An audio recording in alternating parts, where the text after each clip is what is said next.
Here with Jonno Hicks, Hannaton Poll Merinos and White Suffolks. Jonno, we had a good day today looking around to a few rams. Yeah, best day of the year, I think, actually. It's really nice. It's exciting to see the next generation of rams coming through, which is good, and finally seeing some good data come through with a bit of work from the last few years. It's exciting to see things changing, which is good.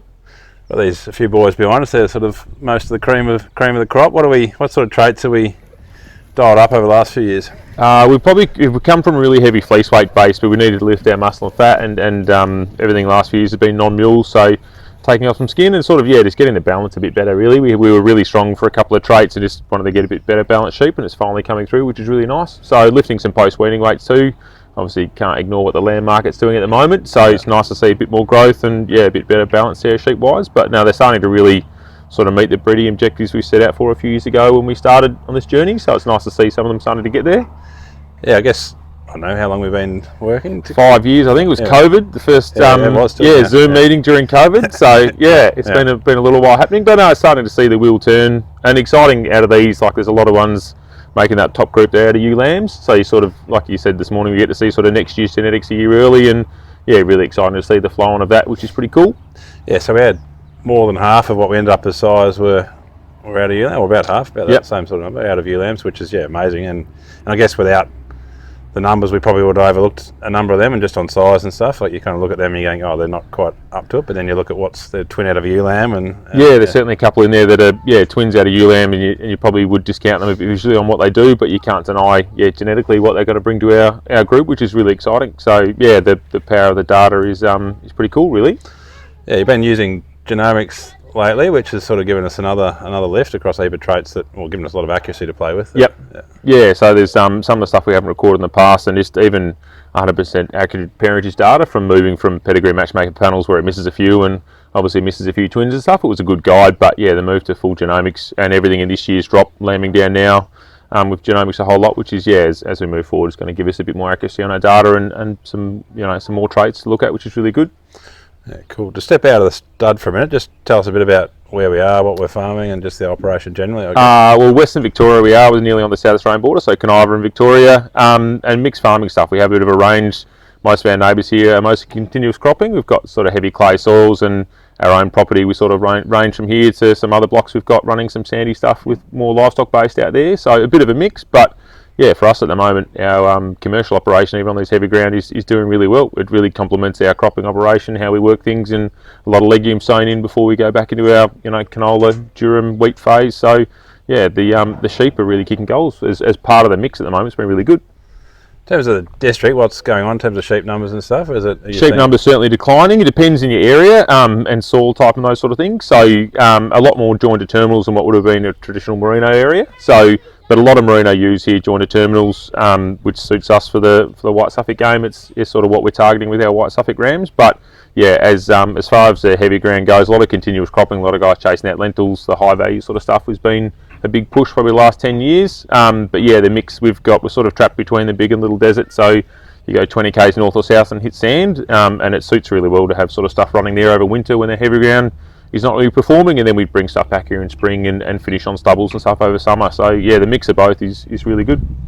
You conveniently drop terminals into the conversation, so you breed a few White Suffocks as well? We do, it's fun to have a play with them. We only started that in 2018, but it's become a really important part of our business. It's something I really enjoy. It's probably helped us on our carcass traits in the Merinos to sort of see what sort of growth rates animals can do, and it's a bit of a different game. We really have a really narrow focus on those about the traits we're targeting, so you get to see the numbers move really quickly. But it's an exciting part of the business, something I really enjoy. As someone who was probably a wool nut and loved my good wools, it's pretty fun playing with the terminal side of stuff and just seeing what they can do and the sort of carcass and growth we get out of them. Yeah, so obviously a lot of them are going over Merinos, so birth weight's a bit of a focus, as well as that explosive growth is what sort of... Trying to push or spread the curve as much as we can. It's always a bit of a challenge trying to lift our early growth as high as we can without blowing out birth weights, but it's exciting to see there's animals out there with really good numbers that are doing it. I'd say 99% of our White Suffolk rams are going over Merinos, so we've got to be a bit conscious of that and probably keeping our fat a bit higher than some just for lamb survival and better doing on some of that. But it's been a really good part of the business and something that's expanding pretty quickly.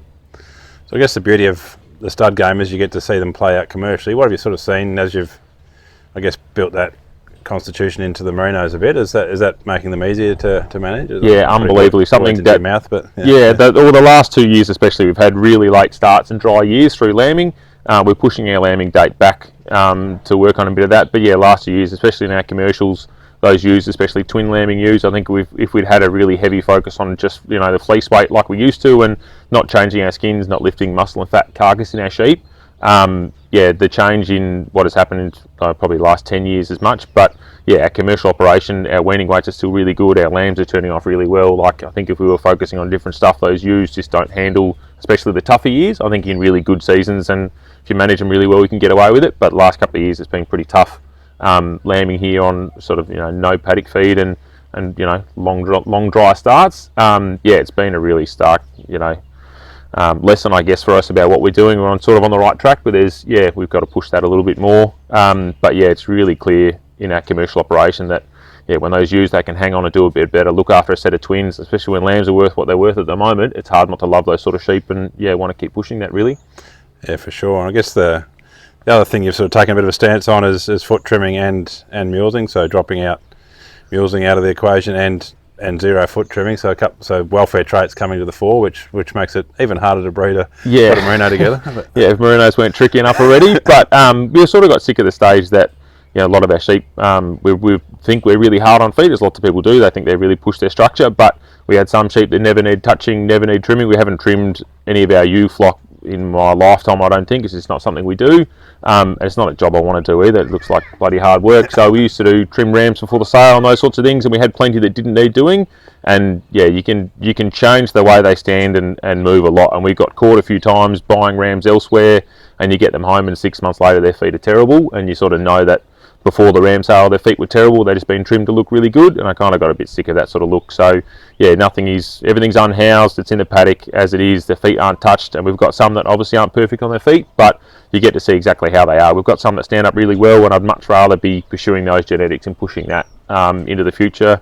It's just something we're comfortable doing. It does come with its challenges and some wastage, and there's some fantastic rams that don't have great feet, but they just got to go, and once they're gone you sort of never think about them again, which is nice. So you just you've got to draw the line somewhere, and that's just something we want to pursue and get better at, I guess. Yeah, I guess we can't pretend it's not heartbreaking some days. But there's some tough ones. Always fall in love with something. There's something wrong with every sheep. It's about the balance of what you're willing to accept and what you want to push, and that's just one thing we're just pretty hard on how we want to go about it, and our clients I think appreciate it. They get really used to coming to our sale and seeing them all out of the paddock. I think last year was an example. I think we had 10 mils of rain in the weekend before our sale on a Monday, and rams all a bit soggy and scary looking, but they know exactly how they're going to perform in the paddock. They know what they're going to do. If their feet stand up here, they're going to stand up there and have some longevity. So we're really comfortable about when we sell a product that it's going to perform really well. So we don't have any issues there, and our clients are really used to seeing them that way, and I think they appreciate it once they get used to it. It's something they seem to appreciate and keep coming back, which is great. Yeah, awesome. I guess one of the great joys today was how hard it was to pick a sire team. It's like often, and I've sort of just written about this recently, but we used to be look for one ram with the kind of stats we're looking at 15 today, trying to work out how we're going to get that down to 7 or 8 or whatever, which is a nice place to be. Yeah, it's it's a big change, especially in the first few years when you're here. I guess we were changing our type a lot as well and trying to push some traits that we didn't really have. So we brought in some outside size and some influence, but now seeing that come through the flock, you've still stitched me up. I think we've got to get rid of another 4 yet. You just washed your hands of that job very nicely. So, it's a joy to be the fact that we sort of tossing up between a few with data we would have dreamed of 3 or 4 years ago in our own group, and we're sort of splitting hairs on what we find from now on in. But it's like I was telling Ollie, who was running around the yards, I told him not to bug me because this is Christmas Day for me. It's as good a day as you get. You get to sort of pick through the very best of them and have a look at them. But it's really exciting to see it changing, and it's a bit of validation, I guess, for the direction we've been taking, which is really good too. It's nice to see it starting to work, which is great. Awesome, mate. All the best. Well, look forward to a successful ram sale and seeing what we can put together next year. Fingers crossed. Thanks for all the help. Cheers, mate.